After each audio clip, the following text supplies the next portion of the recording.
क्या इन्फिनिटी एक नंबर है? चलिए इसे समझते हैं। इसे समझने के लिए हम कुछ कल्पनाओं पर ध्यान देते हैं। इस दुनिया में दो ही चीजें हैं, एक जो मोशन में है और दूसरा स्थिर। मगर हम गलत हैं। जो भी चीजें मूव कर रही है वो एग्जिस्ट करता है और जो स्थिर है वो एग्जिस्ट करता ही नहीं। बस हमें लग रहा होता है कि वो स्थिर है, बट हर चीजें मोशन में है या होती हैं। बस उसे एक प्लेस की जरूरत होती है।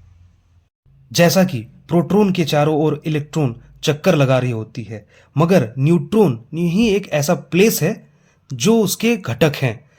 न्यूट्रॉन के होने से ही प्रोटॉन और इलेक्ट्रॉन एक एनर्जी का स्रोत होकर के एक चारों ओर चक्कर लगा रहे हैं। इन्फिनिटी इज अ नंबर जो साइंस से भी परे है, जिसे समझने के लिए मैंने एक इक्वेशन बनाया है जिस पर कि मैं काम कर रहा हूं। Infinity is inversely proportional to time into energy और स्पीड। चलिए इसे और अच्छी तरह समझते हैं। अगर हम बात करें टाइम ट्रैवल की या वार्म होल की, तो वो ये भी रिलेटिविटी को दर्शाता है। जैसा कि मैंने लास्ट वीडियो में बोला था, टाइम हमारे अर्थ पर है पर गैलेक्सी पर ये एग्जिस्ट ही नहीं करता, या अगर एग्जिस्ट करता है तो वो किसी दूसरे माध्यम पर एग्जिस्ट करता है या वो अर्थ से अलग होगा। अगर हमने ये खोज कर ली कि time not exist as on earth, तो हम इन्फिनिटी के इक्वेशन को सॉल्व कर सकते हैं। इसे समझने के लिए हमें एक एटम को समझना होगा। इलेक्ट्रॉन को हम फ्री एनर्जी बोलते हैं, प्रोटॉन को फिक्स्ड, और न्यूट्रॉन जो कि एक प्रोटॉन के साथ बिना एनर्जी वाला पार्ट है। मगर मुझे लगता है न्यूट्रॉन एक प्लेस है जहां ये दो प्रोटॉन एंड इलेक्ट्रॉन एग्जिस्ट करते हैं। उनका कोई वजूद ही नहीं है। न्यूट्रॉन ही एक ऐसा प्लेस है जहां प्रोटॉन है और उसके चारों ओर इलेक्ट्रॉन चक्कर लगा रहा है। इसका मतलब टाइम का रिलेशन इलेक्ट्रॉन के मूवमेंट से है।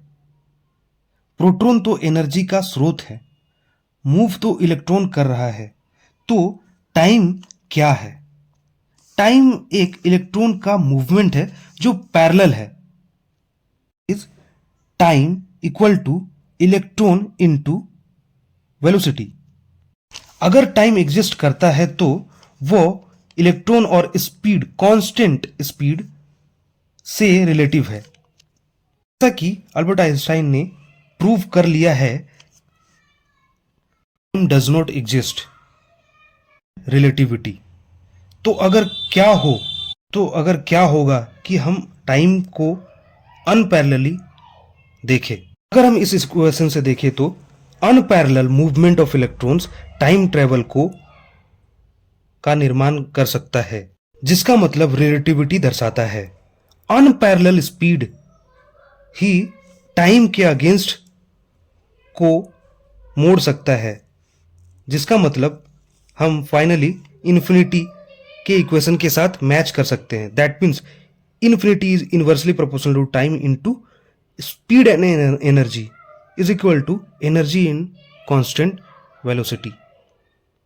अगर हम ये खोज लेते हैं कि इस कांस्टेंट स्पीड को टाइम के अगेंस्ट अनपैरेलल कैसे किया जाए और एनर्जी को कैसे हम चेंज कर सकते हैं, तो हम इन्फिनिटी को भी खोज सकते हैं, जिससे कि हमारा टाइम ट्रैवल पॉसिबल होगा। और एक यही इक्वेशन है जो हमारे टाइम ट्रैवल को सॉल्व कर सकता है।